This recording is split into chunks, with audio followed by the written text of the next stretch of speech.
Primeiro premio gañadora deste certame, Sara Vila Alonso, co relato Adeus María. Entrega o premio ao alcalde Javier Mesa.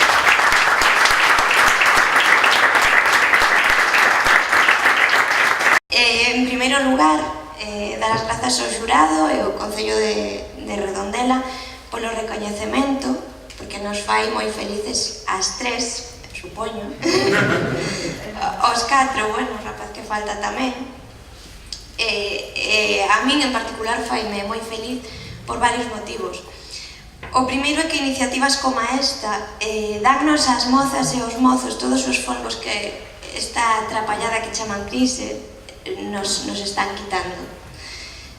Os contratos precarios, as becas eternas, o paro, a ausencia de expectativas minan a nosa autoestima, están minando a nosa autoestima e precisamos que nos recorden de cando en vez que tamén somos valiosas, que tamén sabemos facer cousas ben. Outro motivo polo que estou feliz é que se me premie por un relato escrito en galego, porque en máis dunha ocasión teño apretado os dentes ante reproches por expresarme na lingua na que mellor sei facelo, que ademais é a lingua do meu país, a que se fala no lugar na Tantela, na parroquia de Tortoreos, o lugar do que eu son, nas Neves. E ademais é a lingua que falei desde que son nena. Ademais, para que o día de hoxe xa fora perfecto, de 4 recoñecidos nestes premios, 3 somos mulleres. E iso demostra que temos moitos contos por contar e que podemos facelo como mínimo tamén como os homes. E non só podemos escribir contos, tamén podemos protagonizalos. E agora perdínme. O meu relato é a historia das últimas horas de vida dunha anciá dende a perspectiva de 3 mulleres de 3 xeracións distintas. Foi fácil contala porque eu tamén son muller e padezo dende nena, o de ser muller. Eu tamén teño medo cando camiño soa pola rúa, tamén estou sometida a unha moral que reprime a miña sexualidade por un lado e que converte o meu corpo nun obxecto sexual polo outro. Tamén xa de nena escoitei refráns que dicían que as mulleres non debíamos rir demasiado e tantísimas outras cousas. A historia que presentei a este certame ocorreuseme ao ver como un grupo de sanitarios levaba unha muller anciá totalmente desorientada nunha cadeira de rodas. Ia atada e tive a impresión de que estaba chea de medo. Pensei en que estaría pasando pola cabeza daquela muller e como serían as seguintes horas no hospital xunto a súa familia. Imaginei que morrera, igual despois non morreu. Logo puxenme a escribir e o resultado é este relato, Adeus María. Non escribí nada máis, teño que rematar polo máis importante, que é darlle as grazas aos meus pais por axudarme a ser quen son, por axudarme a ser quen son, o meu irmán por quererme tanto e por enseñarme a ver o mundo dende outra perspectiva, e a Bernat, que ademais de quererme, ningún me escribiré a enviar este relato, este certame. Pois, bons días a todos e gracias por a vosa presencia aquí.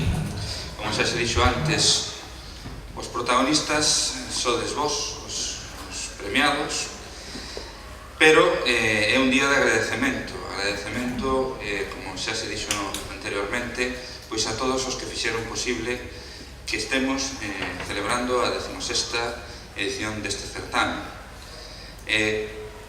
Palabras axeitadas de Manuel Bragado en recoñecer que chegar a 16 edición pois non é fruto de 2 ou 3 persoas responsables. Aquí hai unha xente que iniciou no ano 2000 este traxecto e as cousas que funcionan pois hai que potencialas e mantelas no tempo.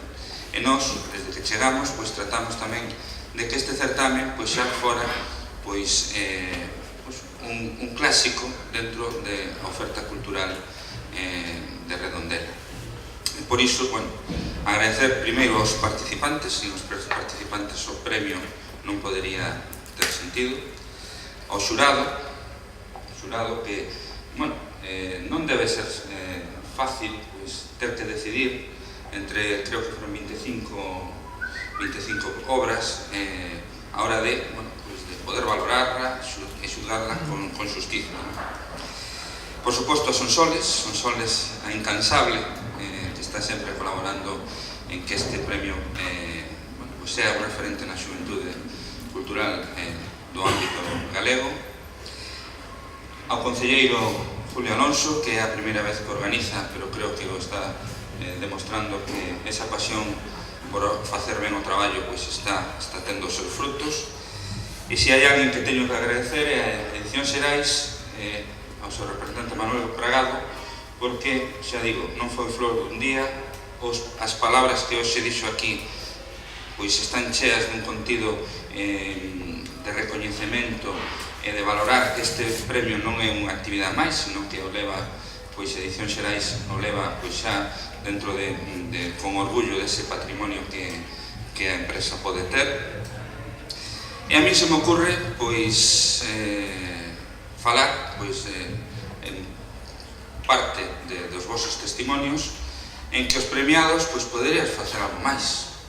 É dicir, aquí temos xa 16 edicións e eu propoño que, cando teñamos a maioría de edad, que dentro de 2 anos, facer unha especie de xuntanza con todos os premiados e incluso organizadores responsables de goberno de outros anos, en onde podamos poñer en común experiencias e de algún xeito poder evolucionar ou avanzar para que este premio sexa cada vez máis recoñecido e, por outro lado, máis valorado.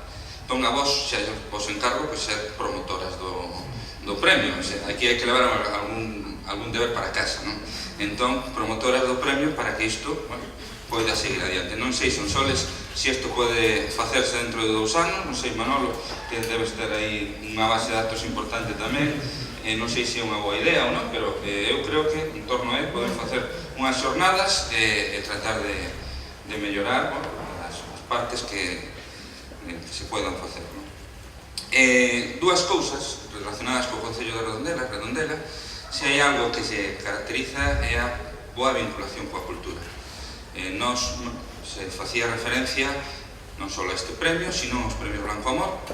Blanco Amor nacen aquí en Redondela e recentemente, de algún xeito, Redondela, xunto con tamén editoriais como Xerais, trataron de sair ao rescate para que pudera seguir manténdose no tempo. Redondela vai estar sempre, tanto nestes premios como aqueles que se necesite, para tratar de que a cultura galega teña o seu sitio que lle corresponde. Eso por un lado. E por outro lado, o tema da xuventude. Efectivamente, a xuventude nós temos agora en proxecto un plan moi ambicioso relacionado coa xuventude. E a cultura vai a ter un punto importante. Creatividade, cultura, o emprego, a relación social, todo vai a ser un plan moi ambicioso en donde os protagonistas aos que lle queremos dar a voz é precisamente aos xoves, como hoxe colleches un micrófono e empezaches de algún xeito a expresar o que levaba desde dentro, ese sentimiento, a veces de incertidumbre, outras veces de desconsuelo, de incomprensión. Que os xoves poidan ter en Redondela ese apartado. E agora unha recomendación: non os vallades de Redondela hoxe, temos os títeres, disfrutade deles, e tamén aproveitar para promocionarlo en outros lados. Xa levamos tamén moitas edicións, 17, é algo tamén que forma parte do noso ADN. Pouco máis, decirvos que un consello, que sigades creando en galego, que se sigan escribindo libros en galego, e o resto que compremos, que merquemos libros en galego. Moitas gracias.